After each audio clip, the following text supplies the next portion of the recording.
বাংলাদেশের সুন্দরী নায়িকাদের একমাত্র আস্থার নাম ছিল টুনটুনি হারুনের আবাসিক হোটেল ও ভাতের হোটেল। দেশসেরা প্রতিটা নায়িকা তার হোটেলে গেলেই শান্তি অনুভব করত, এমনি সকল সমস্যার সমাধান পেত। পরিমণি থেকে শুরু করে অপু বিশ্বাস, তানজিন তিশা, দেশের সকল ছোট বড় পর্দার তারকারা ছুটে আসতেন হাউন আঙ্কেলের কাছে। তিনি ছিলেন কারো কাছে আস্থার হাত, আবার কারো কাছে বাংলার সিঙ্গাম। ছোট বড় সামাজিক পারিবারিক যে কোনো সমস্যায় পড়লেই নায়িকারা তাদের বয়ফ্রেন্ডকে জানানোর আগে আমাদের বাংলার সিঙ্গাম হাউন আঙ্কেলের কাছে ছুটে আসতেন। এখন আবার অনেকে বলতে পারেন তারা যে বিপদে আপদে এভাবে যখন তখন ছুটে আসতেন, কাজ করার বিনিময়ে বাংলার সিঙ্গাম হাউন আঙ্কেল তাদের থেকে কি নিতেন? দেখেন ভাই, হাউন আঙ্কেল কখনো কারো কাছে কিছু নেওয়ার বিনিময়ে কাজ করতেন না। তিনি অনেক দয়ালু ও মহান ব্যক্তি ছিলেন। তিনি নায়িকাদের থেকে কিছু নেওয়ার বদলে আরো দিতেন। নায়িকারা তার কাছে গেলে তাদেরকে আরো আদর করে খাওয়াতেন, মানে ভাত খাওয়াতেন আর কি। ভাতের হোটেলে গেলে আর কি খাওয়াবে ভাই? আপনাদের চিন্তা ভাবনা তো একটু বেশি খারাপ দেখতেছি। আবার সে কখনো খুশি হয়ে নিজের লালন পালন করা টুনটুনি দেখাতেন। এখন আপনারা একবার চিন্তা করে দেখেন,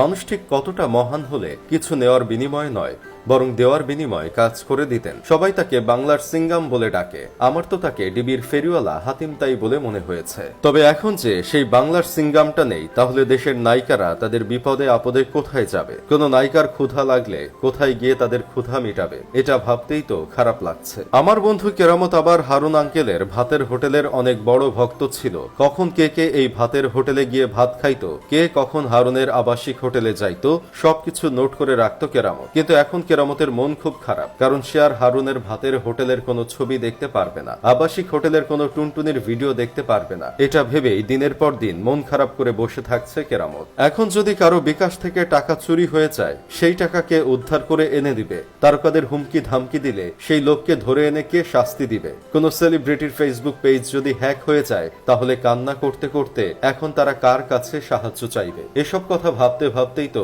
কেন্দ্রে দিয়েছি।